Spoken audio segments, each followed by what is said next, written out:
여러분, 우리는 매주 예배를 드립니다. 매주 예배를 드릴 때마다 여러분들은 어떤 기대를 가지고 예배를 드리고 계십니까? 신앙생활을 오래 하다 보면 예배에 대한 익숙함이 생깁니다. 이 익숙함은 우리가 예배를 드리는데 불편하지 않게 합니다. 예배의 시작부터 끝까지 순서에 따라 어떻게 행동을 해야 하는지를 잘 알게 되죠. 그래서 언제 일어나는지, 언제 앉는지, 또 순서에 우리가 기도할 때 어떻게 기도하고 기도 끝나고 난 다음에 뒤에 찬양이 있는지, 이런 것들을 우리가 이제 익숙해서 편하게 적응해서 하게 됩니다. 심지어는 설교를 들을 때도 목사님께서, 설교자가, 이 목사님께서 이런 말을 하면, 이런 특정한 말을 하면 이제 끝날 때가 됐구나 라고 그렇게 눈치채기도 합니다. 그러나 예배의 익숙함이 때로는 우리의 영적인 감각을 무뎌지게 합니다.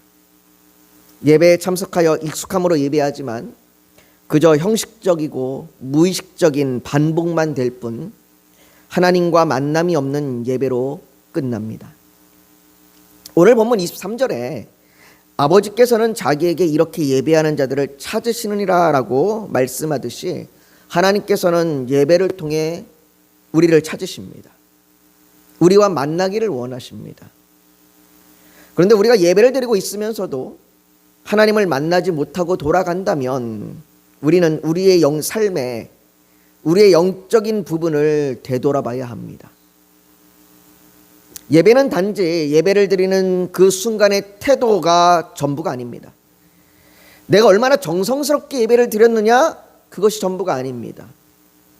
예배는 우리의 삶과 맞닿아 있습니다. 예배 시간이 전부가 아니라 예배 시간 이후에 우리가 살아가는 삶과 우리의 예배는 맞닿아 있습니다. 그래서 바울은 로마서 12장 1절에 그러므로 형제들아 내가 하나님의 모든 자비하심으로 너희를 권하노니 너희 몸을 하나님이 기뻐하시는 거룩한 산제물로 드리라. 이는 너희가 드릴 영적 예배니라 라고 말씀하십니다. 오늘 본문에 이 사마리아 여인과 예수님의 대화가 바로 이것을 말하고 있는 겁니다. 여러분, 요한복음 4장에 나온 사마리아 여인과 예수님의 대화를 가만히 읽어보면 물 이야기에서 남편 이야기로, 그리고는 갑자기 예배 이야기로 이야기가 계속 바뀝니다. 왜 이렇게 계속 바뀔까요? 마치 예배 이야기를 회피하듯이 난 너랑 얘기하기 싫어 라고 얘기하는 것처럼 예배 이야기가 계속 다른 데로 새고 있는 것처럼 느껴집니다. 그러나 예배 이 이야기가 다른 데로 이렇게 흘러가는 것처럼 보이지만 예수님의 의도는 전혀 그렇지 않습니다. 예수님은 분명한 의도를 가지고 이 여인에게 무엇인가를 말하려고 하고 이 여인이 그것을 알기를 원하시는 겁니다. 그렇다면 도대체 예수님께서 이 여인과 무엇을 이야기하려 하시는 걸까요? 무엇을 말씀하고 싶으신 걸까요? 지난주에 우리는 예수님께서 사마리아 여인에게 물을 달라고 하셨던 이야기를 통해 정말 물이 필요한 것은 사마리아 여인이라고 하는 것을 살펴봤습니다. 예수님께서 사마리아 여인에게 말씀하셨죠. 내가 만일 하나님의 선물과 또 내게 물 좀 달라 하는 이가 누구인 줄 알았더라면 내가 그에게 구하였을 것이요 그가 생수를 내게 주었으리라. 이 여인에게는 하나님께서 선물로 주시는 생수가 필요합니다. 예수님께서 그걸 말씀하고 있는 거죠. 물이 필요한 건 내가 아니라 정작 너다. 그런데 여인은 그 생수가 무엇인지조차 알지 못하고 그것이 자기에게 필요한지조차 인식하지 못합니다. 나는 괜찮아요. 여기 야곱의 우물이 있어요. 그리고 내게는 물을 기를 그릇도 있습니다. 나는 괜찮아요. 오히려 당신은 물을 기를 그릇도 없는데 어떻게 물을 주겠다는 겁니까? 라고 그렇게 예수님의 말을 무시합니다. 그러면서 15절에, 오늘 우리가 읽은 본문이죠. 15절에 여자가 이르되 주여 그런 물을 내게 주사 목마르지도 않고 또 여기 물 기르러 오지도 않게 하옵소서라고, 그런 물이 있는지, 그런 물이 정말로 내게 필요한지 증명해 보십시오. 보여주십시오. 그렇게 말합니다. 그 말에 예수님께서 그 여인을 향하여 가서 내 남편을 불러오라 라고 하시며 여인의 남편 이야기를 꺼내십니다. 이 여인에게 남편의 이야기는요, 하고 싶지 않은 이야기입니다. 여인은 전에 5명의 남편이 있었습니다. 그 이야기는 5번의 상처를 받았다는 말입니다. 과거에는 이 부분을 해석하면서 어떤 학자들은 이 여인이 음란한 여인이다라고 그렇게 해석하기도 했습니다. 남자를 5번이나 갈아치울 만큼 음란한 여인이다라고 그렇게 해석해서 이 여인이 죄인이다, 예수님께서 죄인임을 밝혔다라고 그렇게 해석하는 학자들도 있었습니다. 그런데 이 당시에 여인에게는요, 이혼의 청구권이 없었습니다. 여인이 이혼해 주십시오라고 청구할 수가 없었어요. 이혼의 주도권은 남편에게 있었습니다. 이혼의 청구는 남편이 아내가 간음하는 경우에 청구하게 되어 있습니다. 그러나 실상은요, 마태복음 19장의 바리새인들이 예수님을 향하여 질문할 때 이런 질문을 합니다. 사람이 어떤 이유가 있으면 그 아내를 버리는 것이 옳으니까? 라고, 어떤 이유에서 버리는 게 옳습니까? 어떤 이유에 여자들을 버릴 수 있습니까? 라고 그렇게 묻습니다. 이렇게 물을 정도로 이 당시에 여인을 버리는 것이 아무렇지도 않은, 단지 이혼이라는 것이 남편이 아내가 마음에 들지 않을 때, 나 저 여자하고 이제 그만 좀 살고 싶어, 나 다른 여인하고 살고 싶어 라고 하는 마음이 들 때 여자를 버리는 수단으로 사용됐습니다. 심지어는요, 자료에 따르면, 옛날 그 자료에 따르면 아내가 그릇을 깼다는 이유만으로, 집에 있는 그릇을 깨버렸다는 이유만으로 이혼을 청구하는 사례가 있을 정도였습니다. 그러니까 그 여인이 뭔가를 행동한 건 중요하지 않아요. 그냥 그 여인이 싫은 거예요. 그 여인하고 살고 싶지 않고 그 여인을 버리고 싶은 겁니다.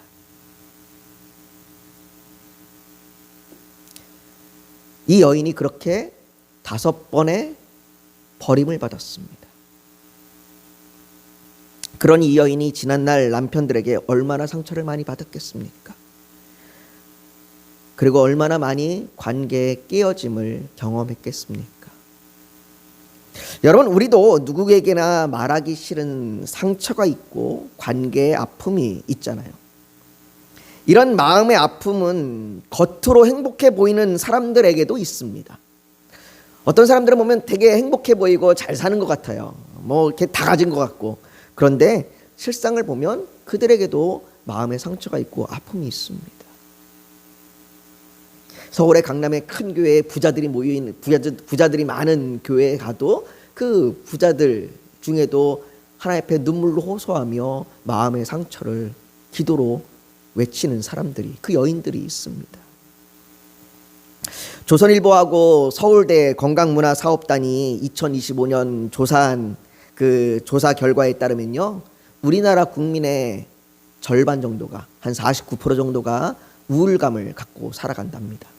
그러니까 2사람에 1명꼴로, 여기 지금 저희가 있는 이 인원의 절반은 우울감을 안고 살아간다는 얘기예요. 그러니 마음속에 누구나 다 그렇게 상처, 관계의 아픔 하나쯤은 품고 살아가는 거죠. 그런데 사람들은요, 그 상처를 안고 여전히 그 자리에서 살아가야 합니다.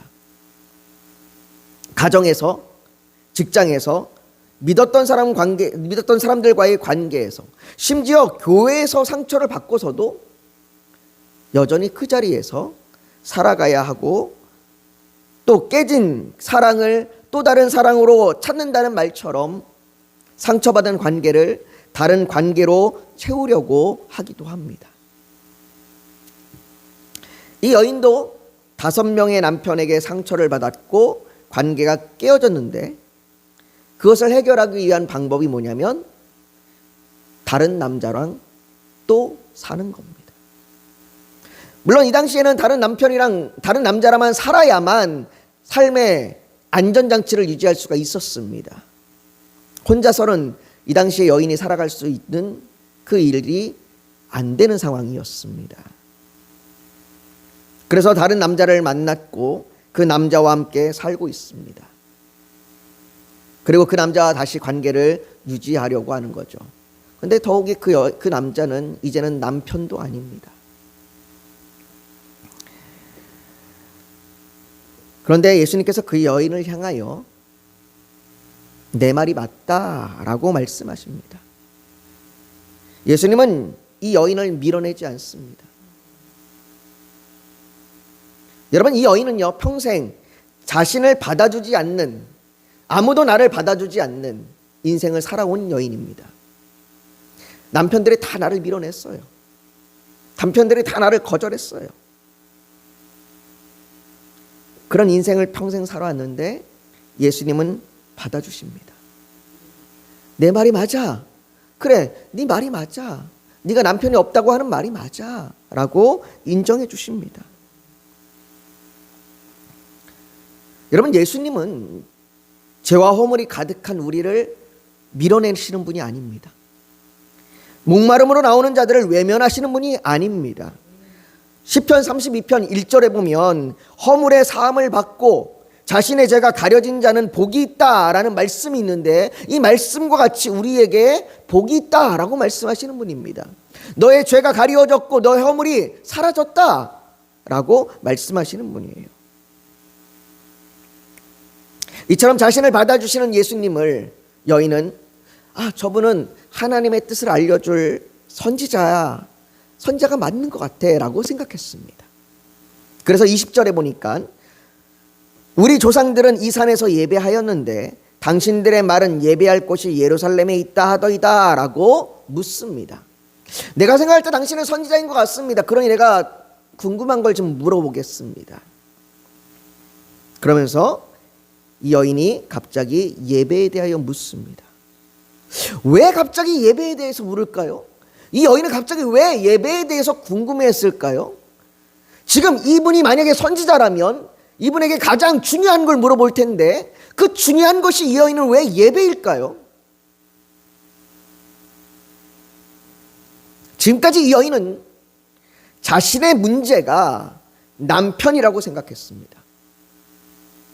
내가 남편으로 인해 상처를 받았고 그것을 해결하기 위해 또 다른 남편을 만났고 그리고 또다시 상처받고 그 해결되지 않는 문제를 안고 계속해서 그것을 해결하기 위하여 다른 남자들을 만나며 뱅뱅뱅 도는 그 인생을 지금 살아가는 거예요.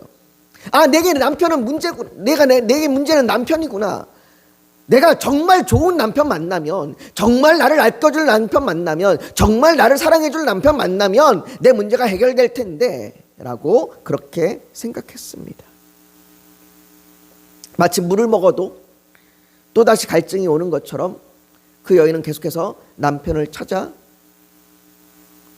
그 문제를 해결하려고 했습니다.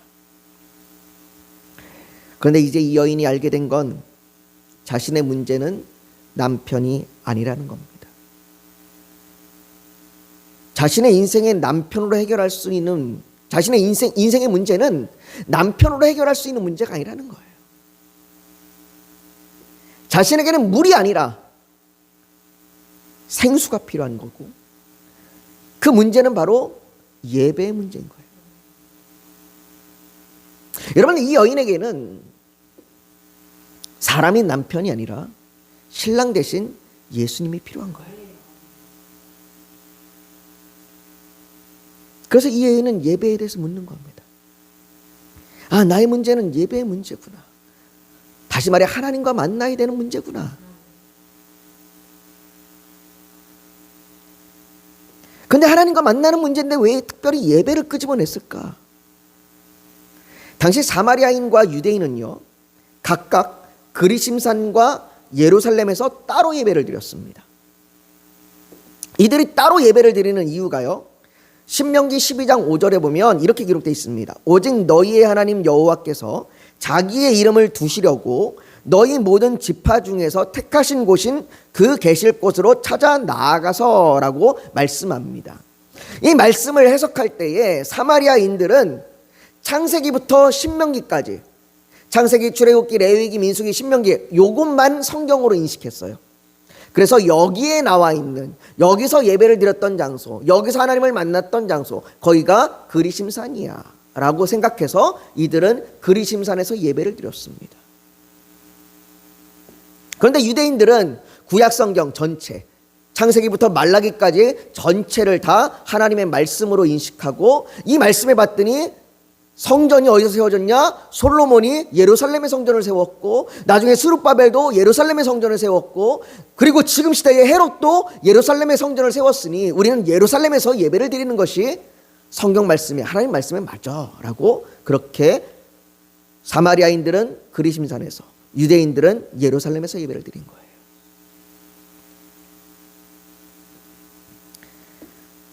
그렇게 이 여인은요, 다른 사마리아인들처럼 지금까지 그리심산에서 예배를 드렸습니다. 그런데 만일 유대인들이 말하는 것처럼 예루살렘에서 예배하는 것이 맞다면, 자신이 지금 이곳에서 아무리 예배를 드려도 소용이 없는 거구나. 하나님을 만날 수 없는 거구나. 어쩌면 그래서 내 인생이 이 모양 이 꼴이 된구나. 그렇게 생각한 겁니다. 예배를 잘못 드려서, 내가 예루살렘에서 예배를 드렸어야 되는데 여기서 예배를 드려서, 아니면 또 다른 이유가 있었든지 간에 아무래도 생각해도 내가 예배를 잘못 드려서 하나님과의 관계가 이루어지지 않은, 그러니 내 인생도 해결되지 않는 거고, 그렇다면 과연 어떻게 해야 되는가? 그래서 묻는 겁니다. 내가 어떻게 예배해야 합니까? 어디서 예배해야 합니까? 이 여인의 질문에 예수님께서 뭐라고 답하십니까? 오늘 보면 21절인데요. 우리 21절을 같이 한번 읽어볼까요? 21절입니다. 시작. 예수께서 이르시되 여자여 내 말을 믿으라. 이 산에서도 말고 예루살렘에서도 말고 너희가 아버지께 예배할 때가 이르리라. 이 산도 아니고 예루살렘도 아니다. 다시 말해 장소의 문제가 아니라는 거예요. 교회의 크기도, 교회의 시설도, 모이는 사람들의 지적 수준이나 경제적인 수준도 중요한 것이 아닙니다. 그럼 뭐가 중요합니까? 계속해서 22절에 말씀하시기를 너희는 알지 못하는 것을 예배하고 우리는 아는 것을 예배하노니. 여러분, 이 말이 무슨 말입니까? 분명 예배를 드리고 있는데 누구에게 예배하고 있는지 알지 못한다는 겁니다. 다시 말해 하나님께 예배하고 있으면서도 그 하나님이 어떤 분이신지를 알지 못하는 겁니다. 그저 하나님을, 내 삶을 좀 더 교양 있게, 내 삶을 좀 더 윤택해 주는 대상으로 그렇게 여기는 거예요. 여러분, 이렇게 예배의 대상이 분명하지 않으면요, 결국 하나님의 영광을 썩어질 우상의 영광으로 바꾸게 됩니다. 예배를 드리면서도 내가 잘 사는 것, 예배를 드리면서도 내 자식이 잘 되는 것, 예배를 드리면서도 내가 부자가 되는 것, 우리 부동산 문제가 해결돼서 내가 잘 되는 것. 예배의 대상이 하나님이 아니라 물질이 되고 자녀가 되고 내가 가진 것이 되고 내게 필요한 것이 되고 점점점 하나님의 영광을 썩어질 것으로 바꾸게 되는 거죠. 그래서 하나님을 예배한다고 말하면서도 하나님으로 기뻐하는 것이 아니라 내가 원하는 것으로 기뻐하는 것, 다른 것으로 그 기쁨을 얻으려고 하는 거죠. 오늘 본문은 우리에게 이렇게 얘기합니다. 23절에 아버지께 참되게 예배하는 자들은 이라고 얘기해요. 누구에게 예배하느냐? 아버지께 예배한다고 얘기해요. 주님은 우리가 아버지께 예배해야 된다고 말씀하십니다. 사랑하는 성도 여러분, 우리는 누구에게 예배하고 있습니까? 예배를 드릴 때에 여러분들이 하나님 아버지를 만나고 계십니까? 그 하나님께 예배하는 것은 장소가 중요한 것이 아닙니다. 24절을 보십시오. 24절을 같이 한번 읽습니다. 시작. 하나님은 영이시니 예배하는 자가 영과 진리로 예배할지니라. 참된 예배는 외적으로 보여지는 것이 아니라 영과 진리로 예배하는 겁니다. 영과 진리로 예배하는 것은 성령 안에서 예배한다는 얘기요, 예수님 안에서 예배한다는 얘기요, 진리이신 말씀 안에서 예배한다는 얘기입니다. 여러분, 이것은 우리 스스로의 노력이나 열심, 정성으로 드리는 예배가 아닙니다. 거듭난 사람만이, 생수를 얻은 사람만이 성령으로, 진리로, 예수님 안에서, 성령 안에서 예배할 수 있는 겁니다. 이 여인도 이것을 깨달았습니다. 아, 이건 내가 할 수 있는 게 아니구나. 그래서 25절에 여자가 이르되 메시아 곧 그리스도로 하는 이가 오실 줄을 내가 아노니 그가 오시면 모든 것을 우리에게 알려주시리다 라고 말하는 겁니다. 이제 이 여인은 진정한 목마름으로, 생수에 대한 목마름으로 갈망하며 기대하고 있는 거예요. 메시아가 오면 알게 될 겁니다. 메시아가 오면 알게 될 겁니다. 아, 그게 무엇인지, 영과 진리로 예배하는 것이 무엇인지 메시아가 오면 알게 될 겁니다. 내가 그분을 사모합니다. 그분을 기대합니다. 그분을 기다립니다.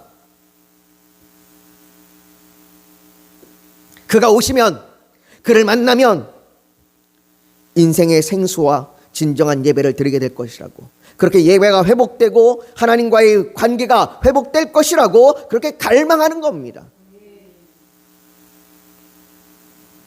사랑하는 성도 여러분, 이 사마리아 여인의 이런 갈망과 기대에 예수님께서 오늘 뭐라고 말씀하시냐면 26절입니다. 같이 한번 읽어볼까요? 같이 읽습니다. 시작.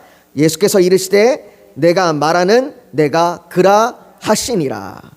예수님은 말씀하십니다. 내가 그라, 내가 그라. 내가 여기 왔노라. 내가 너를 만나려고 여기 왔노라. 내가 너에게 생수를 주려고 여기 왔노라. 이 여인의 모든 갈증의 해답이 바로 예수 그리스도 자신이라고, 나라고 말씀하시는 겁니다. 선언하시는 겁니다.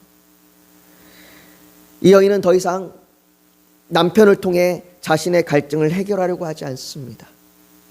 더 이상 장소를 통해 예배를 완성하려 하지 않습니다. 이제는 예수님 자신이 생수이시며 예수님 안에서만 참된 예배가 가능하다는 사실을 알게 된 겁니다. 그래서 이어지는 28절에 보면요, 이 여인은 물동이를 버려두고 동네로 들어갑니다. 자신이 물을 뜰 수 있는 물동이를 버려두고 동네로 뛰어 들어가는 거예요. 여러분, 이것이 무엇을 의미합니까? 그녀가 붙들고 있던 삶의 방식, 갈증을 해결하려던 방법, 그것들을 내려 던져버린 겁니다. 그리고 이제는 사람들을 향해서 외칩니다. 동네로 뛰어들어가 이 여인이 뭐라고 외칩니까? 내가 그리스도를 만났다.